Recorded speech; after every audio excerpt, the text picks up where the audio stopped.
Ice cream conversation. Ice cream conversation.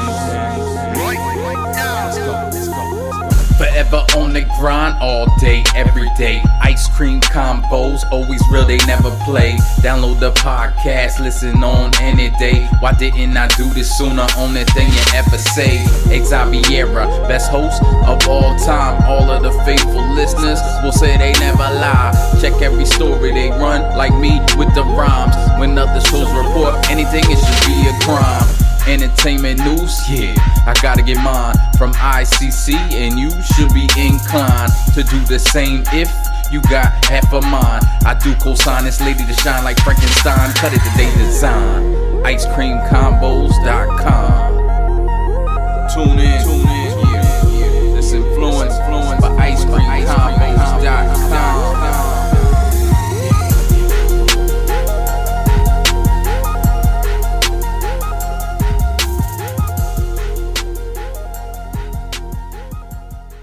Welcome to the Ice Cream Convos Podcast, where we serve delicious scoops of entertainment and celebrity news. I'm your host, Xaviera. And I'm your co-host, Karla. And as always, we thank you for tuning into today's show. Karla, we got a lot to get into, and we don't need to waste no time getting to the get to. Not at all. Let's go. All right, so first things first, I am in my sweater. And I'm just going to give you a heads up. My voice is a little shaky today. I don't know what's going on. I am 2 days without sugar.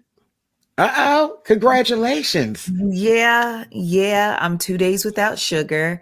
And the first night, well, I'll tell you what happened to me. The first night I had this night sweat that was like the king of all night sweats. Oh, man. I literally felt like I had just got out the bathtub and just jumped into bed.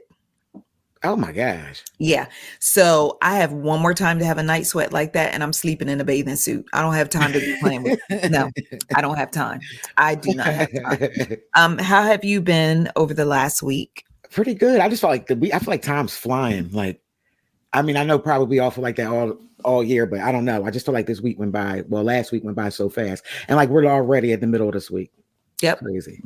And almost at the end of March. Yes. First quarter about to wrap up. I can't wait. Yeah, I can't wait. I'm ready for spring. Yeah. Well, you know, I have to fight the pollen monster. So. Oh, yeah. I can pause on spring and jump straight into summer. Oh, no. Oh, no. Yeah. I mean, I appreciate spring, but that got darn pollen. And I'm in Georgia, man. I'm in Georgia. Yeah. So, you know, it's a different type of battle for me, but, you know, it is what it is. But okay, so let's get right on into it, girl. Yes. On Monday, and I know people be like, yo, Monday be Mondaying, but nobody felt this more than Sean Diddy Combs.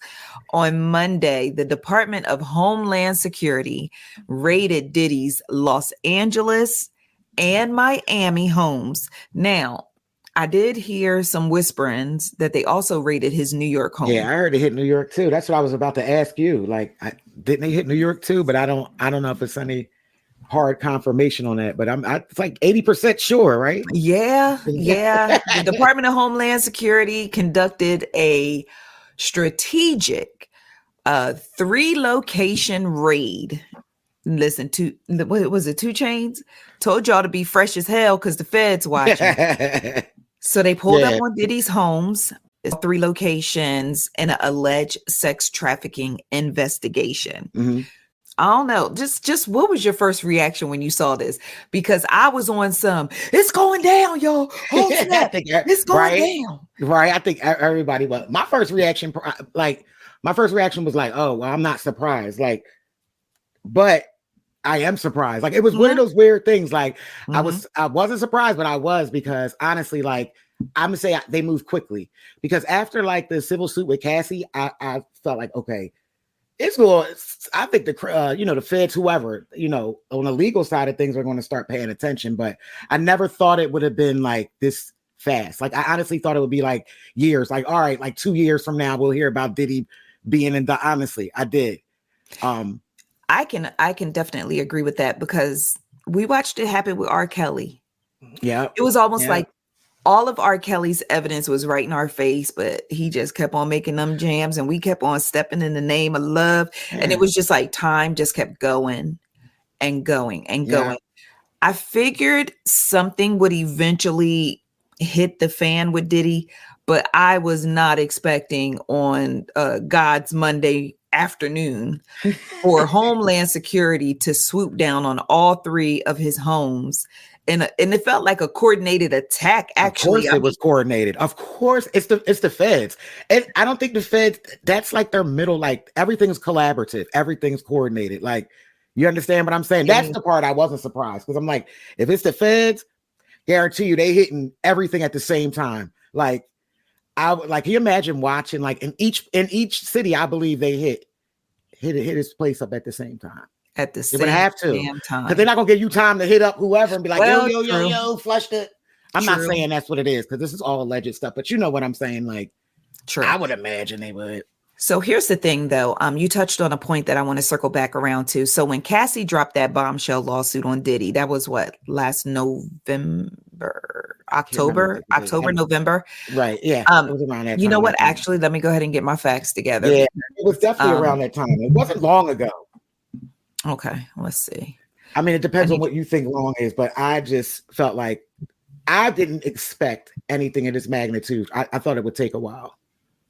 At least a year or two after the settlement between him and Cassie. So actually, I'm going to tell you why I felt like something may happen, but I don't know. It was like a surprise and not a surprise at the same time. And we've been hearing this stuff for years, different things for years. So it was like, that's how I felt. Like, that's why I didn't think anything would happen soon. Like, I'm like, if they're going to get him, they got to have, like, they're going to have a ton of evidence. Like, they got to nail him, because this is just my opinion. We all been hearing whispers of Diddy. He's been just skating through all of these years. Like, a lot of stuff we're hearing now, we've heard before. So Cassie did drop this shocking lawsuit November 16th, 2023. Okay. And so with the Cassie situation, it was like she filed the lawsuit. And of course, you know, he quickly settled. But she opened Pandora's box. And I feel like she empowered other people who was like, wait a minute, she just skated off with 30,000 within 24 hours. Well, 30 million, excuse me.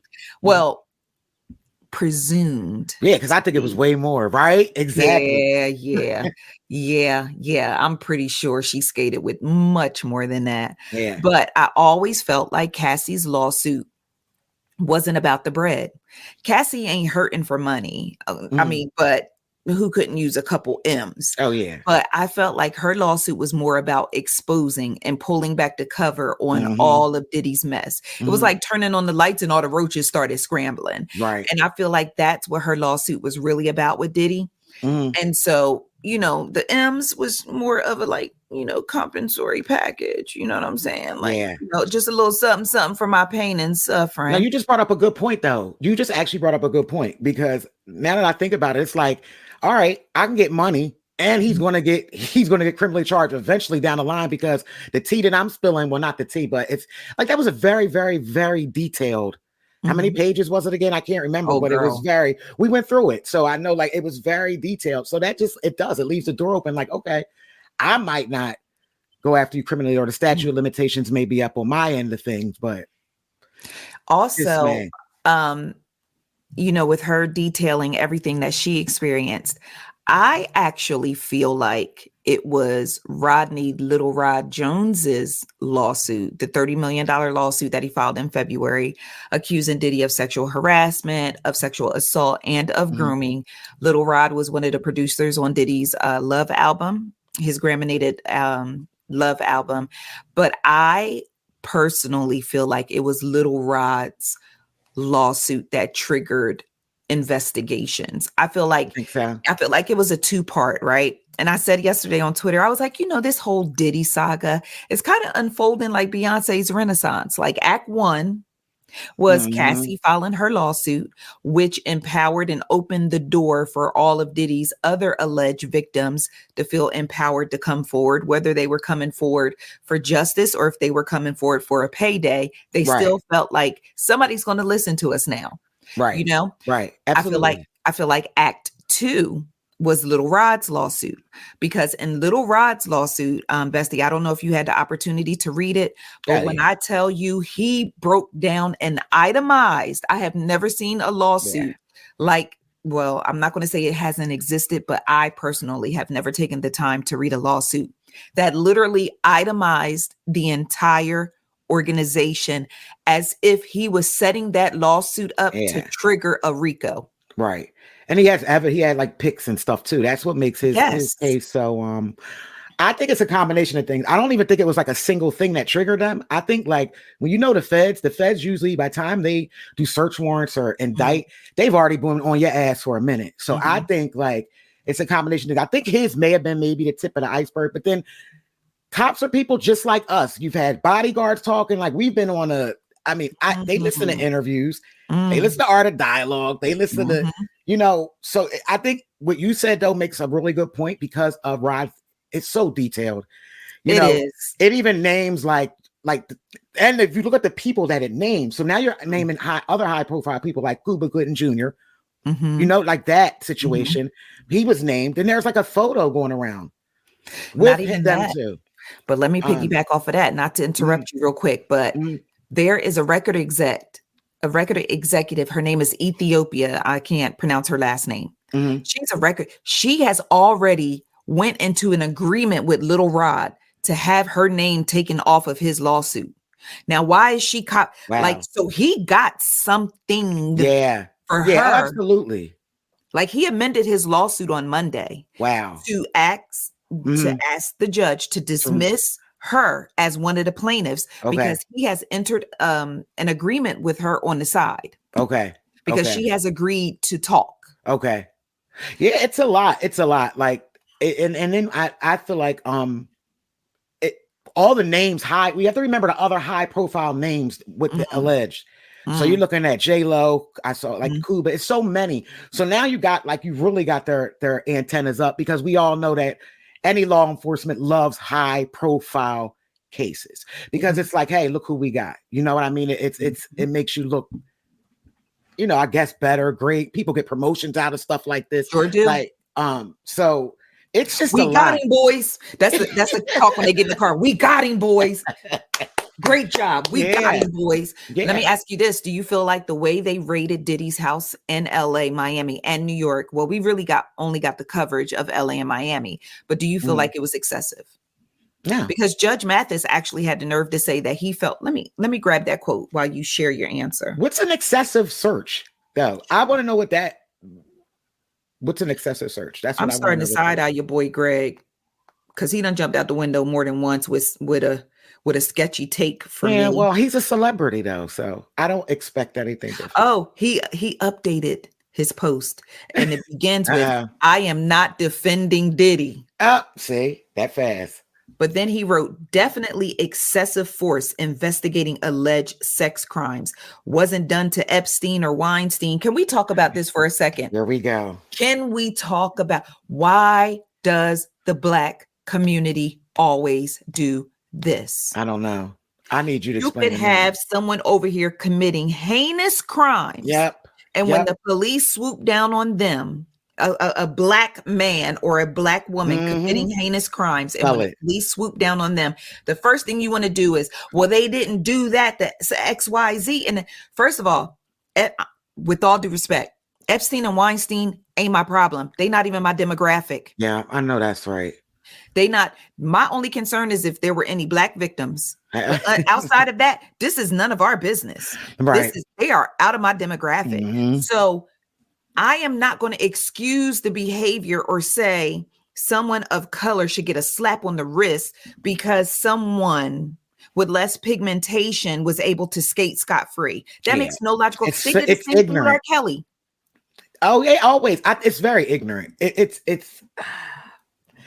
just that's one of the things that kind of disgusts me because it's like the first thing, that's exactly what we do. So because someone else gets away with it makes it okay. Or we should be able to have another grace, or I don't know. I don't get the logic behind it, but I don't understand what an excessive search is. What?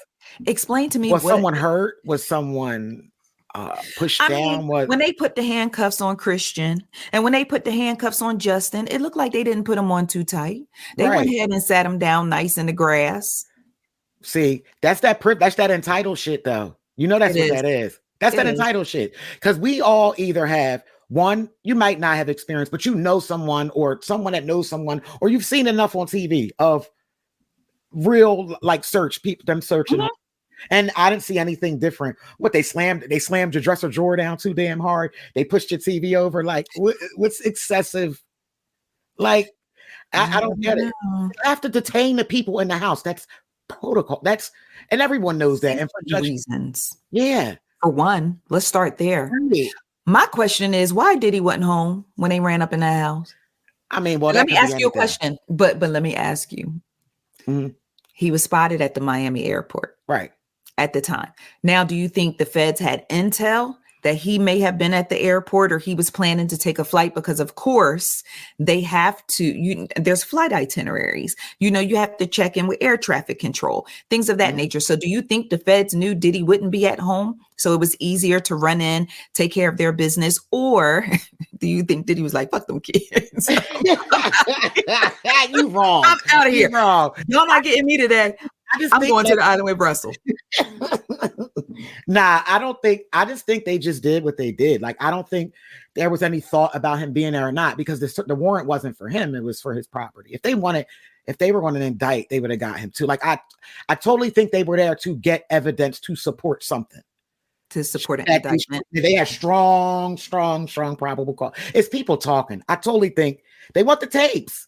If you hear everyone that's been interviewed, especially the bodyguards and stuff like that, everybody talk about these Diddy and these tapes. We from what I hear, that's what he loves to do. He loves to record. I think Cassie even said he records. Yeah. So that's what you know what I'm saying. That's what I think. That's what they want. Mm-hmm. But if they come and they go that far, I truly believe. I don't know. The feds don't usually come in like that unless, that's strong. Do you think they really, really got something on him? Because listen, the feds are busy. Exactly. And if they running up in 3 different properties, they're coming to look for something specifically. Yeah. Now, Suge Knight, who is child shit. I'm like, why? I'm loving this. Why do we need the opinions, the thoughts, views, and opinions of someone who's doing a life sentence? But okay, here we are. Suge Knight took to Twitter, and he has really been enjoying the downfall of Diddy. Oh yeah. I really can't call if he's enjoying it more than 50 Cent. Nah, hell no. 50 Cent I hope 50 Cent every night he pray. He asked God for because like the way 50 goes. When he act like that, I call him Curtis. That's Curtis. He be crossing the line. I get it, but damn, Fifth. Yeah, he be cutting up. But here's the perspective Suge Knight offered via Twitter. He said, "People, the raids today wasn't for Diddy. It was to destroy the incriminating stuff on powerful men."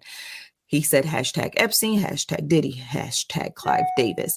So basically, Suge Knight is trying to introduce the idea that the feds came in there to destroy, like more like an Epstein situation. We saw what went down with Epstein, even though, again, that's not my demographic nor my business. But if the Epstein, what is it, the files? What were they calling it? The books, the files or whatever. Or something, yeah. If those were like revealed in, was it the flight logs? I don't know why that's so important to me. I want to know what people were calling it. But if those were revealed, a lot of people will have a lot of explaining to do. Yeah. And, me personally, I don't have my tinfoil hat on, but I do not believe that Epstein killed himself in that prison cell. Really? I don't. Okay. If he did, it probably was because he didn't want to deal with or face all the people who he probably knew he jeopardized. Yeah. But I know it's a lot easier to silence somebody. I'm just saying, I watch a lot of TV and movies and I just know it's a lot easier to silence people. But I don't think the feds ran up in Diddy's house to destroy nothing. This is the same logic that has Suge Knight sitting in jail for for a life sentence. Yeah, exactly. I totally disagree with Suge. They're there for what they're there for. People are talking now. I believe they went to several people, and that's how they got the ball rolling. And Cassie, once again, go back to you.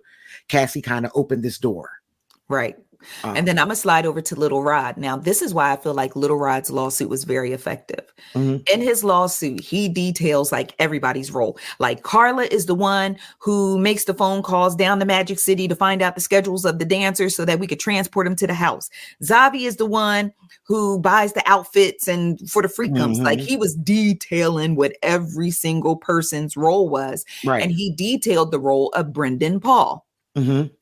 And Brendan Paul, 25, was arrested at Opa-locka Airport in Miami on Monday for cocaine and marijuana possession. Now, you couldn't write this and make it even, the story writes itself because in Little Rod's lawsuit, he named Brendan Paul as Diddy's drug mule. The plug, the one who obtains the drugs. And I also went back and read the lawsuit again because I was like, I want to see everything that he said Brendan was responsible for. He said Brendan was also responsible for paying the sex workers.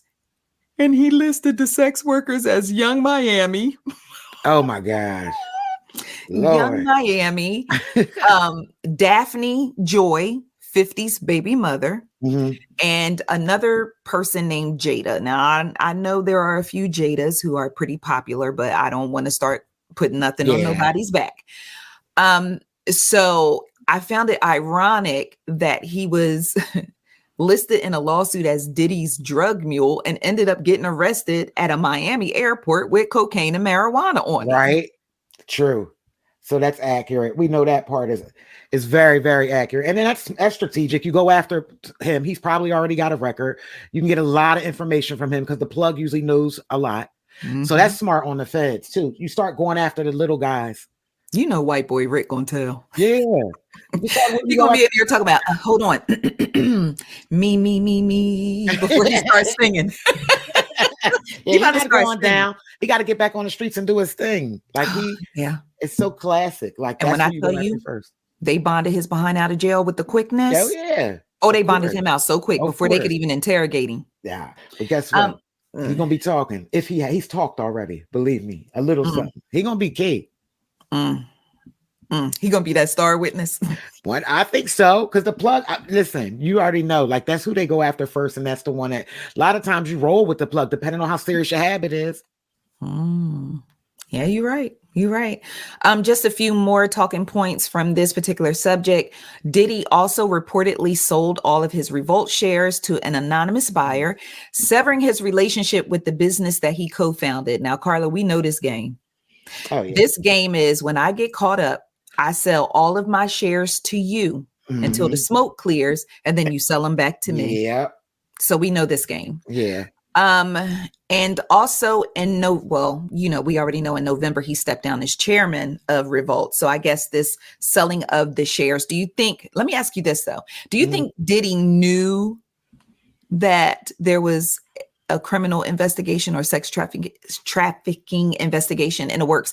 Because remember when someone leaked that the NYPD has started a sex trafficking investigation, and then they released a statement talking about no, we not, right. And they lied. Yeah, I just think that like he might have in the back of his head after Cassie opened the door, but I totally don't think he expected this. No, I don't.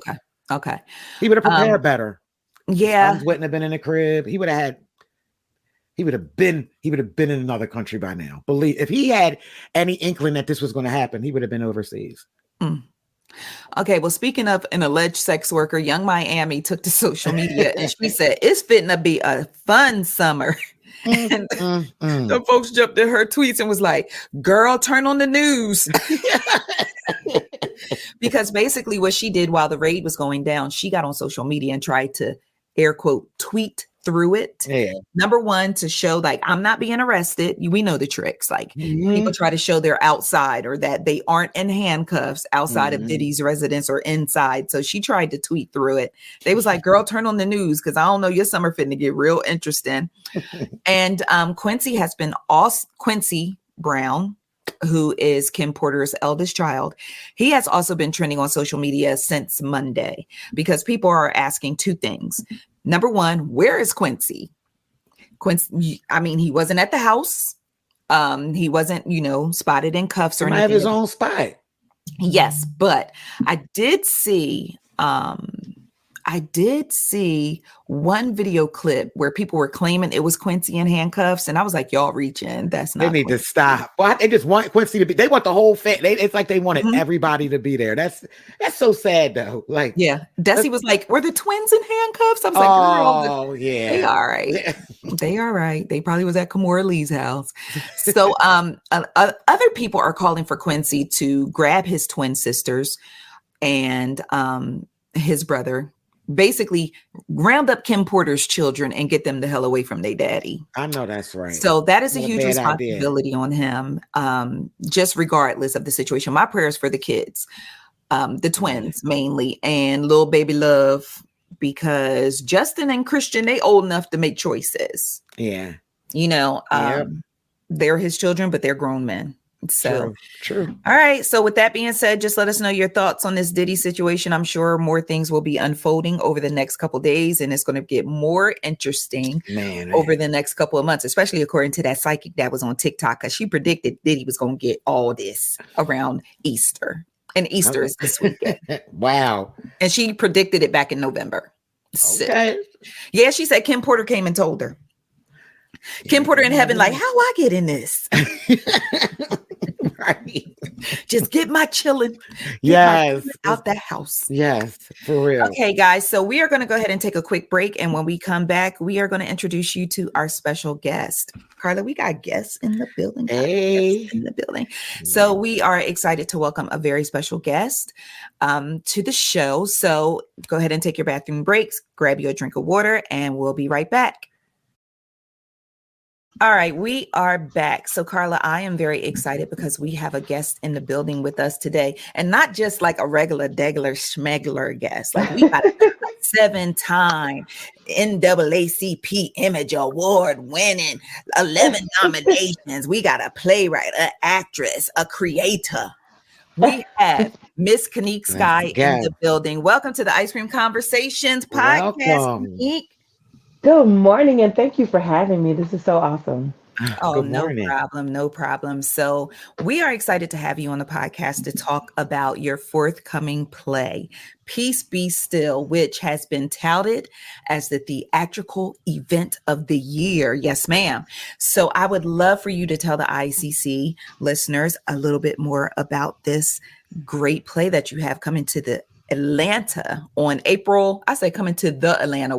Girl, I'm so country. coming to the Atlanta. But coming to Atlanta on April 20th.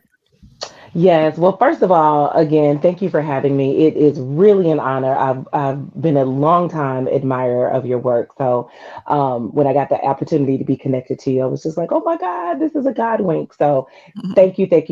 And continue to do amazing things. Yes, ma'am. So yes, my baby, Peace Be Still, coming to Atlanta, April 20th. Now, Peace Be Still is part 2 to a show that I wrote called Pieces that we did last year here, actually twice. So we did it at the Riverside Epicenter in April, and then we were brought back by popular demand in Marietta last November. So Peace Be Still is part 2 of that story. It picks up 3 years later. It does stand on its own, so you don't have to have seen Pieces to follow Peace Be Still, but it is definitely, a story about the complexities of relationships, really just trying to, we all just trying to get it right. You know what I mean? And sometimes we are, for lack of a better word, plagued by our past. There are some things in our past that are easier to overcome than others. And sometimes we feel like we've overcome them and they just sneak right back into the picture. And so that is what Peace Be Still delves into that. I think it's such a great story because we cover a lot of ground. You know what I mean? There's something in it for so many. There's something in it for single There's something in it for people, blended families, which is what we deal with a lot in the community. Yes. You know, a lot of times people come into relationships and, you know, they already have children. So what does that look like? We have, you know, mothers who don't, you know, a mother who doesn't feel appreciated by her family. She feels like she sacrifices and gives so much of herself that she's lost herself. We have a mother who's dealing with postpartum depression. Wow. Which I have not personally seen dealt with a whole lot in the theatrical world, but we put things on display in a very, very real way. I don't believe in sugarcoating. I don't believe people can get healing from pretending that things get sewn up nicely and you put a Band-Aid over it and live happily ever after. So I really find the gray areas in life because I feel like that's where the truth really exists. Right. And so I brought along some amazing storytellers, and we don't even, you know, of course I direct the show, so I can never leave. But the actors, when they're done with rehearsal, they don't even leave, and they know where the story's going, but they're so you know, enthralled and watching each other that, you know. So I can't wait for the audience to experience this story. Absolutely. So let's talk about this cast because you have quite the lineup. I mean, we have gospel stars, we have American Idol singers. Like you really have a very how would I like to say it? Like a very strong and hefty cast. Yes. So let's talk about some of the stars of Peace Be Still. I would love to. We have the incredible Darlene McCoy, who is absolutely phenomenal. She's as amazing a person as she is talented. And so I'm incredibly excited to have her lend her talent, honey. You're going to get all the feels, the feels. Yes, Lord. From Miss McCoy. Yes. From Miss McCoy. She is definitely delivering. Darlene McCoy, we have owns Stacey J, which a lot of people know her as a dating expert, but she has a history as an actress. She has been, you know, in the acting world over 20, 30 years. And a lot of people don't realize that because she kind of went down the path of becoming the relationship coach. And then she got her own TV show on OWN. But she is, you know, oh my gosh, she plays the character Vanessa, which is my character's best friend. She is the mother who is, you know, dealing with a lot and feeling kind of taken for granted and just kind of feeling lost in her world. And she's doing a phenomenal job in that area. We have Amber Ty from Country Wayne. Country Wayne's boo. Yes, Country Wayne's boo. And the crazy thing is now, a lot of people got introduced to her on Country Wayne. This young lady, she did my very, very first stage play back in LA when I first started. She was an actress in my show. So people will see you in one capacity and think that's your world. But Amber, y'all about to see Amber Ty in a whole different way. And she is swinging from the rafters because that girl came in day one, off book, strong choices. I said, you better set the standard. And she is slaying this particular character. And the character Dior that she plays is a scene stealer anyway. Every actress who's played her has won an NAACP Theater Award for the role. And so, you know, she's coming in guns blazing. And so I can't wait for people to experience the actress, Amber Ty, because she's awesome. She's awesome. Got Paris Bennett. I was on American Idol with Paris Bennett, season 5. So I got my baby in there. Wait. Pause. Now you're not going to skate past me real quick and just throw out there. You were on American Idol as well? Yes, I was a finalist on American Idol season 5. Wow. That must be why your name felt so familiar to me when we first connected. Because I was like, man, she has such a name that feels familiar. I was like, certain names just kind of feel, and I was like, Kinnik Sky, like that name just feels so familiar to, you know what, ma'am? I feel like when Messia was at the table, like, oh, Messia home now. I know what's going on now. Wait a minute. Hilarious. I never connected those dots. Yeah. So that is that's my other life. I call it my other life because I I love me some American Idol because I also oh my gosh, now her name gonna leave me now but Trinice, that's my girl. Oh yes, she's my amazing. Girl. Trinice. Yeah. Okay. So back to Paris. Go. I'm sorry. Yes. So Paris is a part of it. And you know what she does. So she Mhm. does all the stuff. And she's it has an incredible background in theater. So proud of all the things that she's done. She's been a part of Rent. I think she's working through Wicked also right now. So she's doing rehearsals for Wicked while she's Wow. rehearsing with us. Yeah, so I mean, I got Aaron Spears, Emmy nominated Aaron Spears coming in from Los Angeles, from Being Mary Jane. He plays the male lead.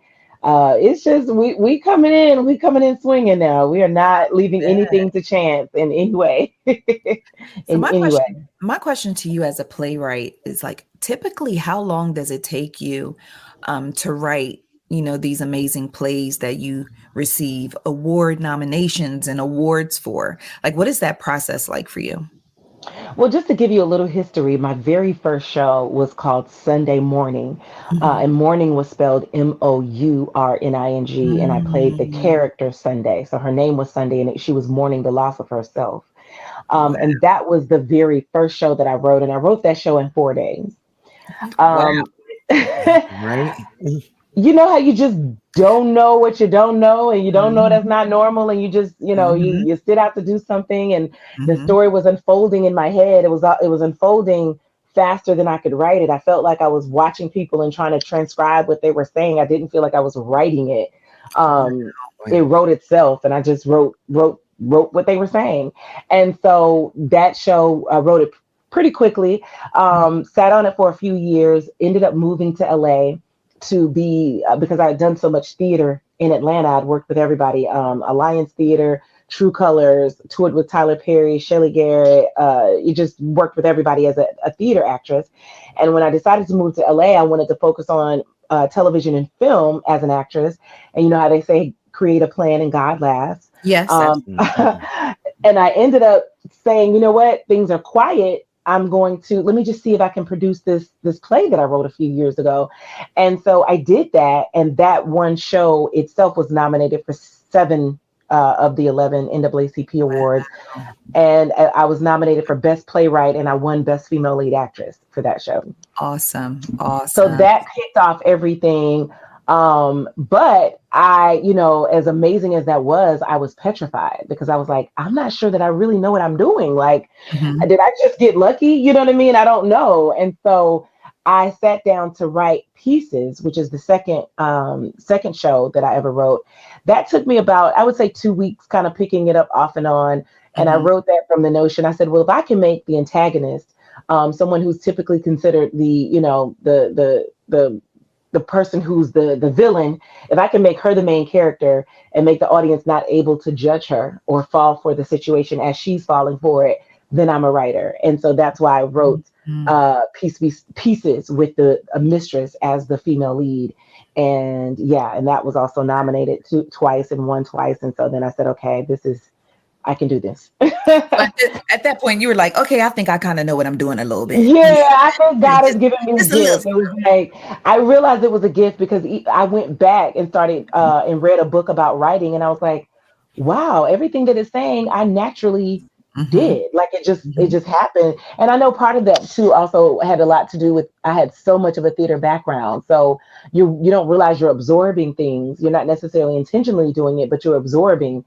And so I feel like that had something to do with it as well, in conjunction with the gift as a writer, kind of, what to do to keep audiences entertained, but intertwined. I think where I found a sweet spot is I've done both, types of theater, what people consider the, seasoned theater goers, ticket holders, the Alliance theaters, but I've also done, like I said, the Tyler Perry's and Shelley Garrett's. And I think where I found the beautiful middle ground is being able to tell stories in a very real way, in a very intelligent way, but also extremely entertaining. So, if you're a seasoned theater goer, you won't feel like, you're getting anything watered down. But if you are new to theater, you will still feel like you can follow the story and that you're entertained. So I kind of married the best of both worlds, I believe, which is why I've been able to find the success that I've had. Absolutely. Well, congratulations on all of your success. I mean, what a way to be reaffirmed in your Yes. gift that God has Yes. given you. Yes. And just Absolutely. listening to you talk about like, well, I did it like 4 days. It's like it was something that was in you that you needed to actually materialize. And I think Absolutely. that's when it just becomes like, I don't know, I guess it's just a sign that it's truly your gift and this Yes. is your gift. And I would like for you to invite everyone out to witness your gift when it premieres in Atlanta on April 20th. So let the ICC friends know how they can come out and support Peace Be Still and see this amazing play that you have just crafted for our enjoyment.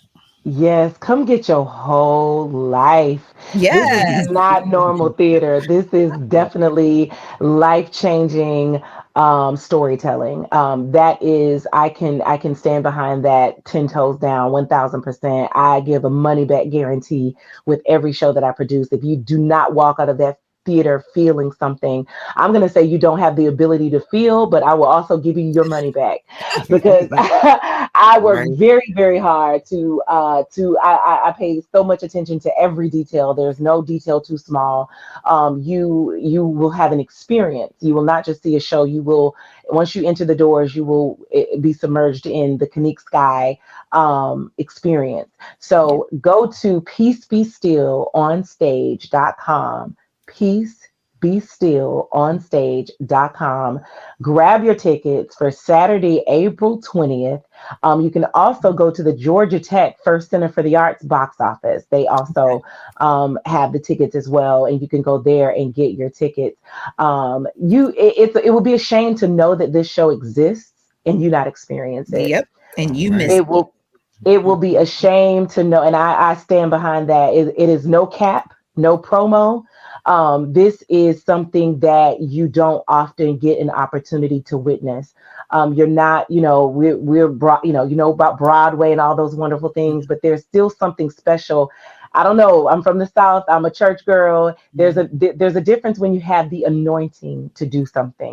Right. Absolutely. And so it steps outside of, while we're very entertaining, it steps outside of being more than just entertaining. And so come see for yourself. Come see what I'm talking about. Come see what Bill Duke said was a message that must be heard. What Angela Bassett said on my front row and told me that this was absolutely wonderful. Come see for yourself, because I promise you will not be disappointed that you did.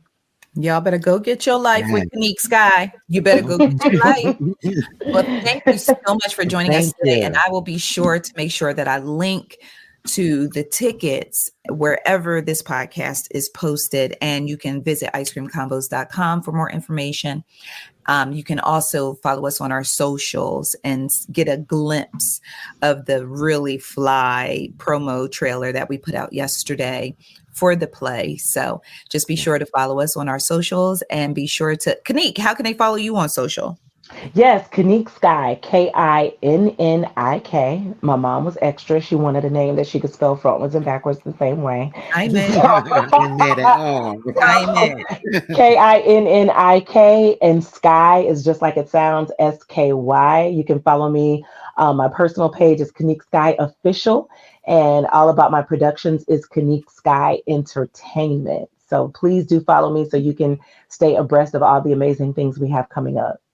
Absolutely. Well, we thank you so much for taking out time to talk with us today and to share with the ICC friends about this amazing play that is coming to Atlanta on April 20th. But thank you so much, Kinnik. Thank you, Queen. Thank you so much. And listen, I hope I get to see you on the 7th. That is the media preview, because I want you guys to see it for yourselves and you be able to talk about what I'm talking about. So I hope I see you at the media preview on the 7th. Yes. Lord willing, I'm coming to get my life. Yes, come get your whole life, Queen. My whole life. Excuse me, my whole life.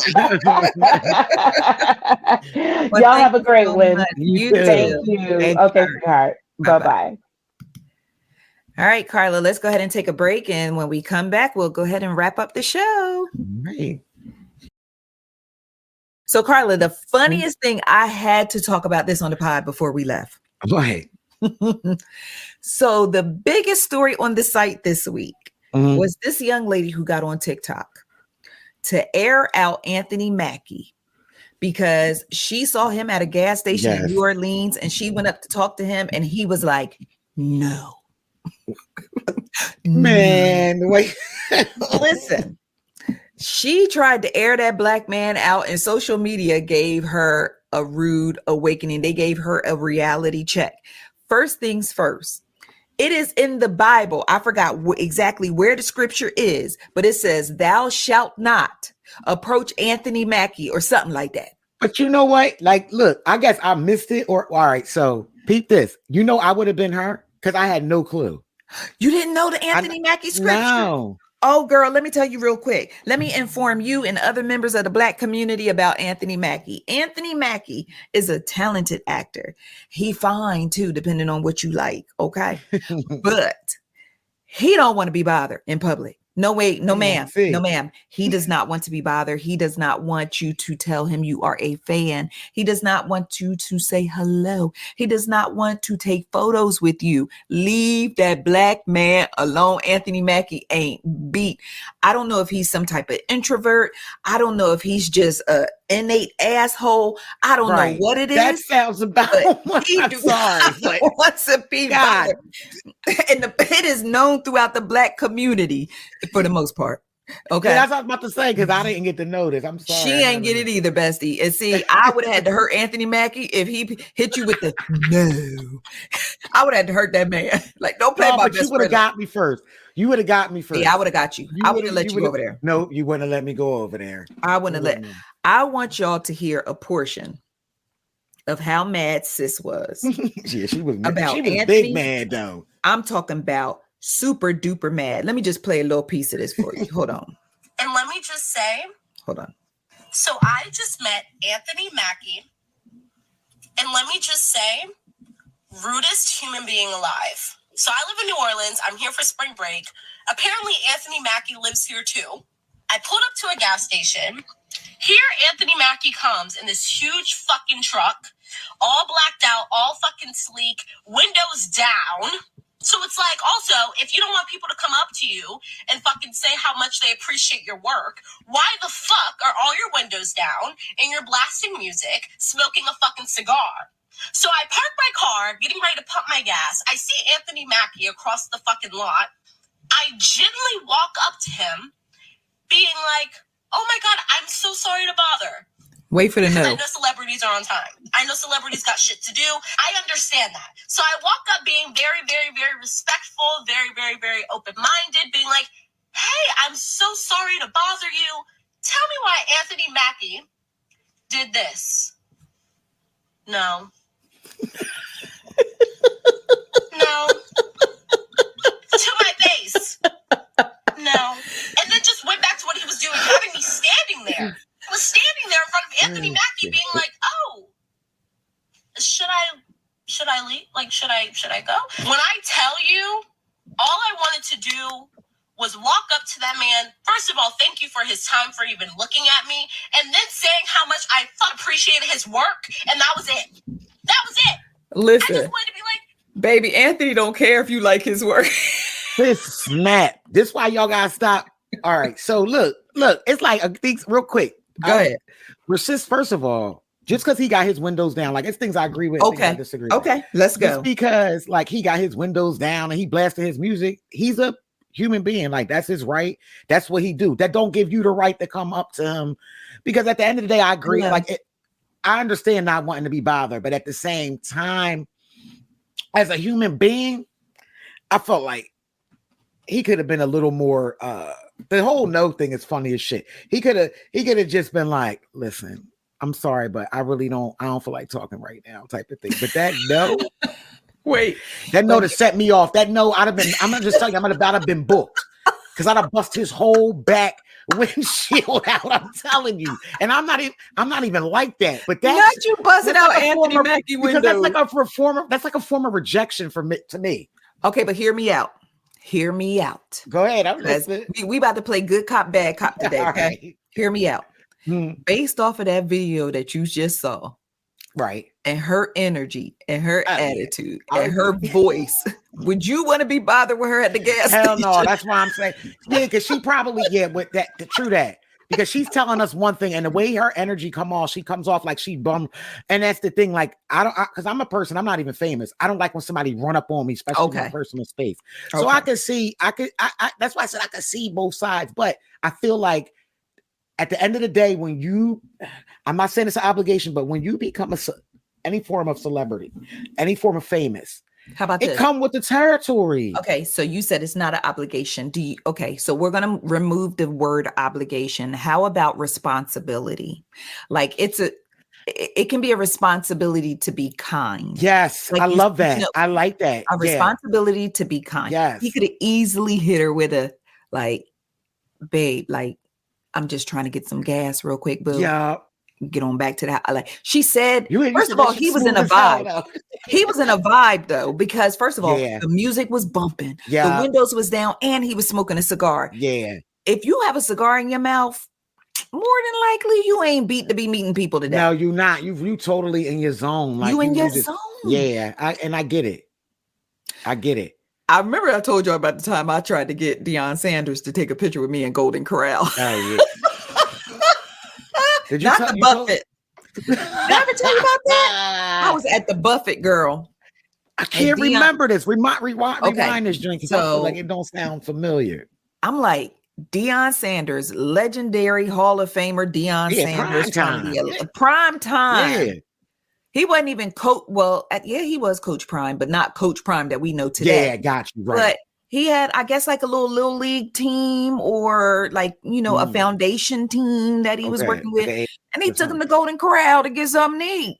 Now, y'all know Golden Corral was my move, okay? Yeah. Prior to COVID-19, if you wanted to find me, listen, Young Josh said, Outkast. They said all day straight up, pimp, if you want me, you could find me in it. Hey, I'm on it. I was like, you could find me at the Corral. I'm on it. I went to Golden Corral so much that I knew the cashiers by name. She's not lying either. I come down there to visit. They all knew. You knew everybody. Every time you came to visit, where I took straight up. That's no cap, yo. Okay, Golden Corral buffet, baby. You can have whatever you like in Golden Corral. So I see Coach Prime in Golden Corral, and I'm like, Jay, that's Deion Sanders. So he was walking by, and we was like, "What's up, Coach Prime?" Mm-hmm. And he was like, "Oh, hey, how y'all doing? How you're country, He's like, "Hey, how y'all doing?" or whatever. I was like, so he stopped at our table and was like, "What's up?" Like chatting. Okay. All talk, mind you, but chatting. Right. And I was like, okay, I would be a whole dummy not to ask to get a picture because like he right here. And he's conversing. Coach Prime. Yeah. I got a blog. I'm trying to be a blog. I'm trying to build my little cloud up. Right. So I was like, Coach Prime, you mind if we take a picture? He was like, oh, no, I ain't gonna take no picture with you.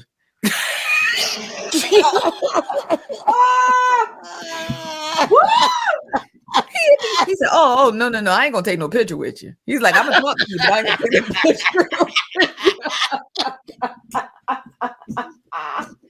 He said, so, let me tell you though. So I felt like a dummy, but then he said, nah, he was like, I ain't no star today. I'm a coach today. I'm out with these kids. He was like, I ain't no star. Oh, all right. I was like, oh. Yeah, that was smooth though. He flipped that. He flipped that to make it seem oh, no, I ain't gonna take no picture with you. That's how you talk. I ain't gonna take no picture with you. I said, oh, okay. Now we can sit here and chit chat around this buffet. Okay, all day long. We can talk about the sweet potatoes. Yeah. We can talk about the rotisserie chicken. But we ain't take no pictures. I ain't taking no picture with you. I said, oh, okay. That's funny, yo. I ain't taking no picture with you. Oh, that should have been. I wish at the time you had that recorded. Oh that my gosh, classic. That's a whole like I ain't taking no. Can you just play that? What what I really like. I was thinking about it one day, when I do my Friday night chats on Facebook. And if you have not seen those, join me at 10 p.m. on Friday night on Facebook, where I do our Friday night chats. And it's very interactive. I bring the comments in and all kind of other good stuff. But I tell like story times. And I was thinking to myself, I was like, yo, I have so many celebrity story encounters, whatnot. Yeah. Some of them I may not feel comfortable telling, but I do have some stories. And I was like, I wish there was just like some place I could aggregate those stories or like try to, just create content out of them. But we're gonna work on that. Okay. She got a lot, y'all. I ain't gonna take no picture with you. She got a lot.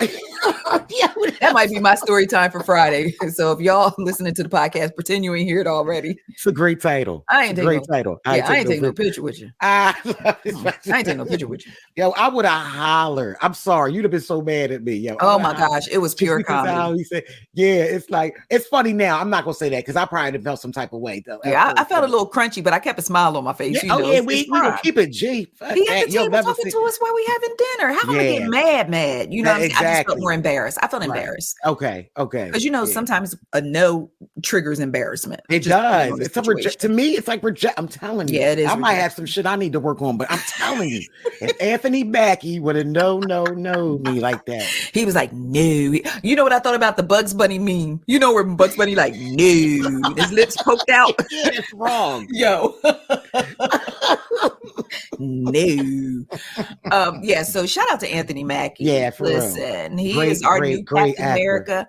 And then it's funny because, you know, one thing that I noticed about our community, because that's what I speak to and that's what I'm a part of, we have a tendency when someone doesn't like something that we do, maybe kind of similar to me dragging Loretta Devine, but someone got down in the comments and was like, I know he not trying to act like he too good to speak to somebody old C-list actor.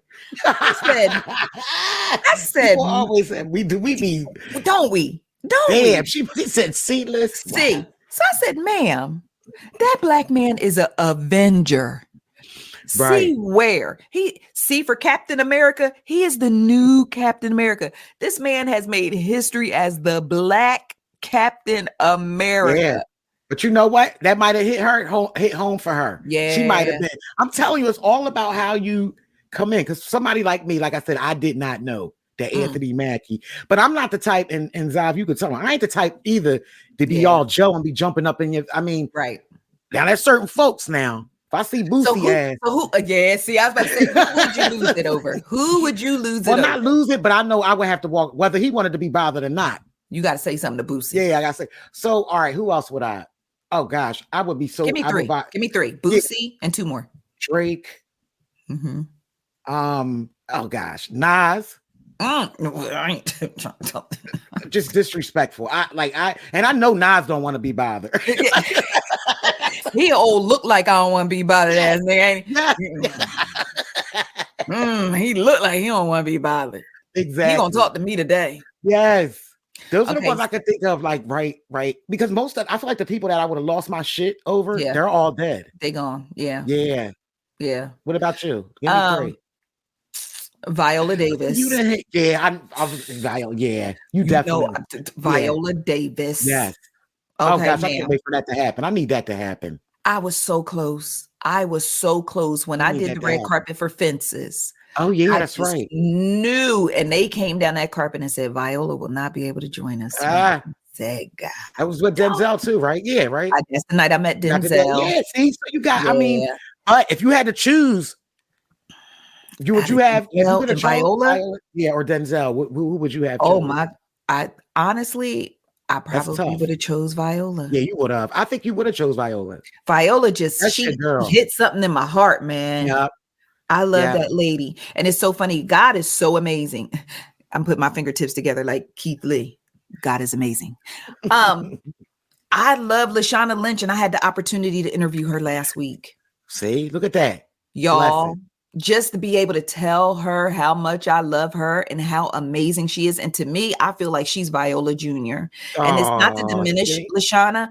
Lashana just has that it factor. That thing, man. It's that thing. No matter what role she is playing, no matter what film or project she's a part of, she just has that thing. And you really, to get her and Viola Davis together in Woman King was Christmas. Yeah, it was Christmas and Kwanzaa together, my G. So let me sing. But all right, so I already met Lashana, so I'm taking her off the list. So Maya Angelou used to be on my list. Okay. Oh yeah, me too. I would totally have to say that. That's why I wanted her to tell me why the cage bird sang. Maya Angelou was on my list. Whitney, I feel like yours are going too. Mm-hmm. And Prince. Mm-hmm. I'm naming yours. I asked you to name three. And I'm like, and I'm naming them for you. Prince. Yeah, Lord. Yep. Who else? You don't think now? So alive, it would be Viola Davis. There is some Michelle Obama. Okay, yeah. I want to kick it with Michelle. Yeah. I want to kick it with Michelle. And at one point in time, and I'm just going to use this because I can't think of my third right now, and I'll come back with it next week. If not, at one point in time, one of my goals was to dance with Ellen. You remember that? Oh, yeah. I wanted to dance with Ellen. Yep. I wanted to hit my two-step. But I was going to show out. I was going to show out on Ellen though, because Ellen does that little hey. Yes. Hey. Oh, I was going to be hitting my Dougie on her and everything. Start swag surfing. I was going to show out on. Ellen. Start twerking everything, making my cheeks clap. Oh, I was going to give it to her. I was going to give it to Ellen. That's probably why the Lord ain't make it possible. But I was really going to give it to Ellen. And our last story, I just want to touch on this because I just want to tell you how I reported on this story, and I want to tell you the beautiful flower that bloomed from this story. So yesterday I wrote about Halle Berry, and Halle Berry has been a huge advocate for women's health, especially when it comes to menopause and perimenopause. And she recently did some type of summit or panel with First Lady Jill Biden. It was so funny when I wrote First Lady Jill Biden, I was like, I forgot about her. Yeah. I literally, so like a lot of us.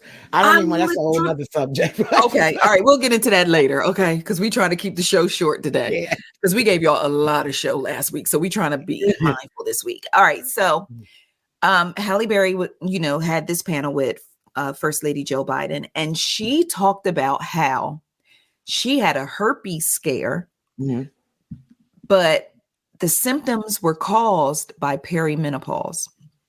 So Halle shared how at 54, she found the love of her life, Van Hunt. Van Hunt is a singer-songwriter, and he's very good looking. And him and Halle look like a Golden Corral buffet together. Okay. And she said they was having a whole lot of sex, like a lot of sex, which made First Lady Joe Biden blush a little bit uncomfortable. She was like, I'm not about to tell y'all about my sex. Ma'am, we didn't ask to hear about it. No, and I don't want to hear about Joe clapping your cheeks, ma'am. I do not. Oh, stop. Don't do that. Come on, man. He can't even ride a bike, let alone ride you for. Come on, man. I am not interested. I'm not even interested in his policies at this point, let alone him clapping your cheeks. No, ma'am. No, ma'am. No. Okay. So with that being said, Halle continued and said that after one of her sessions with Van, that she experienced a lot of pain, so much so that she made a doctor's appointment and went to the doctors. Now, keep in mind, that had to be a lot of pain because typically you can't get a doctor's appointment the same day, but I am not in the same tax bracket. Yeah, I was about to say, you would listen. So, Get in 5 minutes later, the type of money she got. Okay, bet. But another point that I want to drive home, though, is having a lot of money does not necessarily mean that you're going to get a good doctor. Oh, that's Halle true. Berry went into that doctor's office and she went to her male physician who looked at her and told her she had the worst case of herpes he has ever seen. This is without testing. This is without a swab, a blood test, none of nothing. He looked at this Oscar-winning actress and was like, girl, you got a horrible case of the herp.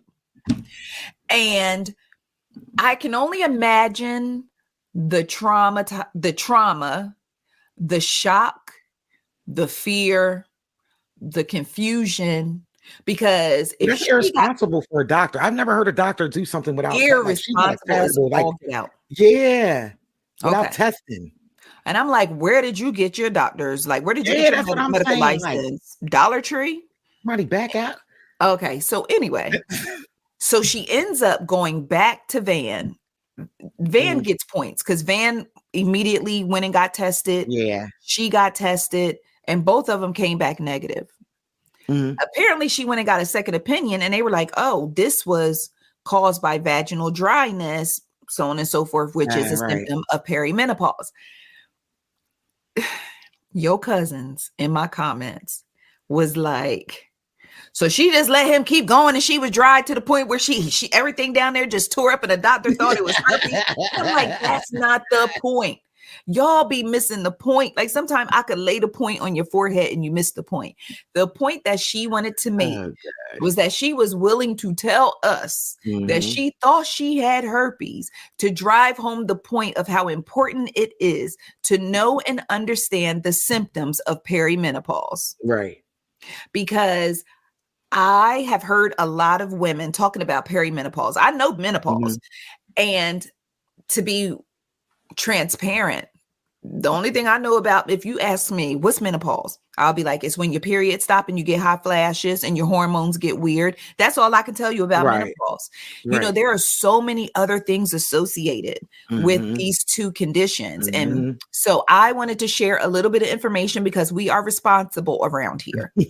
And some of y'all don't like to read. So therefore, I'm going to have to tell you. So here are some common symptoms of perimenopause. And perimenopause is the stage in which, I guess, we're going to call it the pre-party to menopause. Okay. It's the appetizer to the full course of menopause. So perimenopause, some of the symptoms are mood changes, changes in your sexual desire, trouble concentrating, headaches, night sweats, hot flashes, vaginal dryness, trouble with sleep, joint and muscle aches, heavy sweating, having to pee often, and PMS-like symptoms. Don't I sound like those commercials for those? Yeah, you do. The symptoms of perimenopause. The one thing that I definitely want to drive home, I want to note that perimenopause may look different for everybody, because from my understanding and the education that I learned yesterday in preparing this post, perimenopause affects your body the way your body works. Your body is uniquely yours, right? Yep. So that's how perimenopause is going to treat it. Uniquely yours. And also, I want you guys to take note that perimenopause may trigger the symptoms of something that it may not be. And Halle's case in point, herpes. Okay. So I was going through this list and I was like, mood changes, check. Change in sexual desire, check. Trouble concentrating, check. I just told JB the other day, I said, every time I sit down to work, I've even told you, I was like, I had the hardest time like focusing and concentrating. And it makes me feel like I don't want to work because it's so hard to stay engaged. I wrote a blog post yesterday and forgot to share it on socials. I was already writing the second blog post and I have a routine, but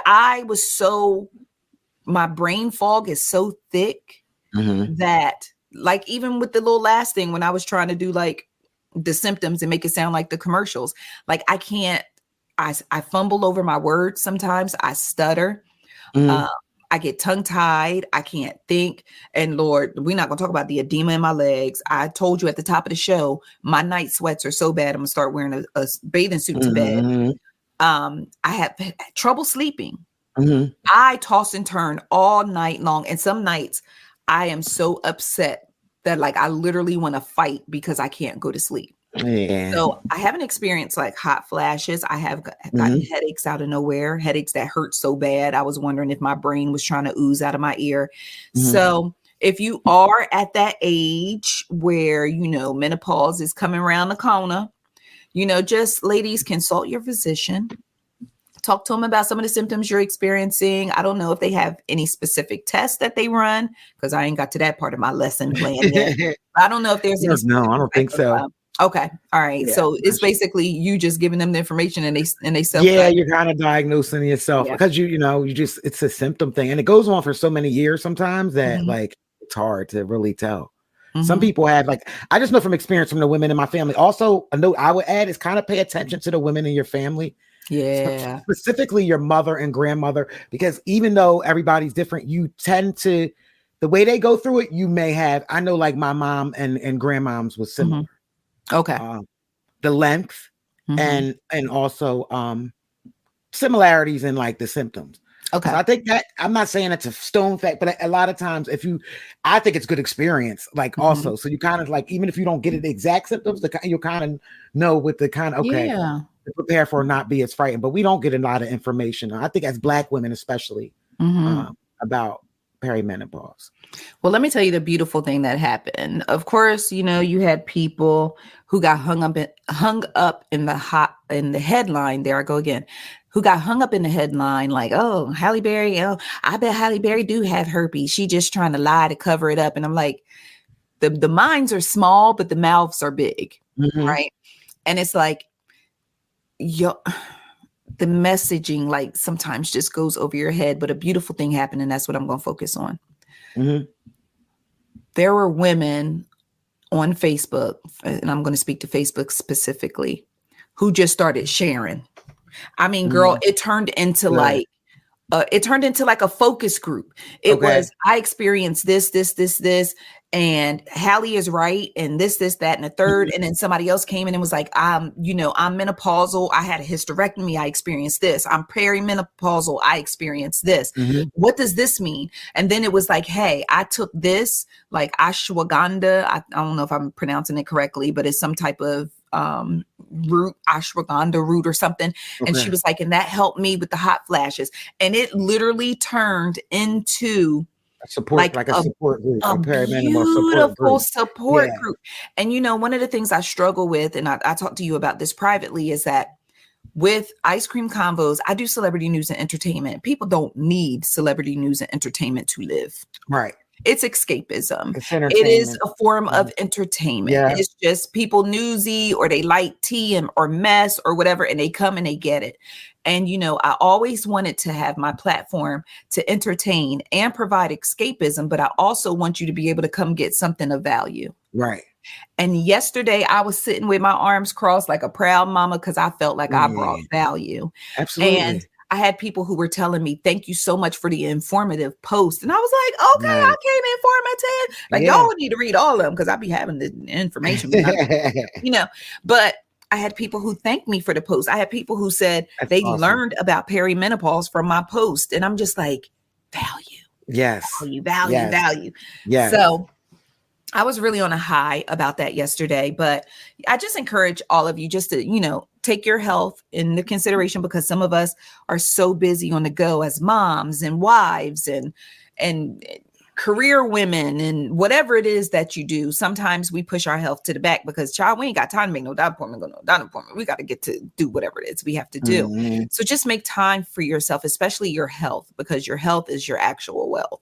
Yes. Okay, so I'm gonna go ahead and wrap this up and make me a doctor's appointment. So, Karla, is there anything you want to add on that before we tie up this? No, you said that beautifully and perfectly. I mean, I think that's the message, and I'm happy that that's what was brought out of it for you. And then on top of that, like, it shows that what Halle, like what she's trying to do, it's working. It's working. You know, you're gonna always have negative voices, but just remember, like, the good gonna always outweigh the bad. I don't care how much you say it. So.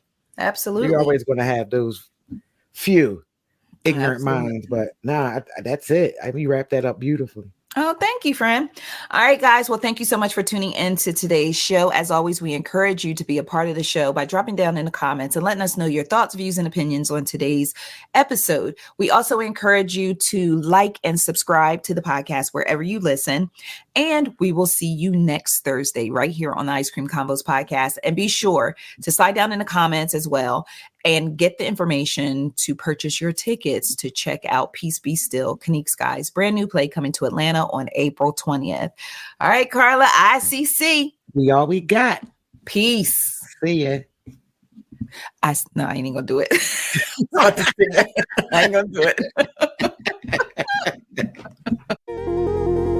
Ice cream conversation. Ice cream conversation.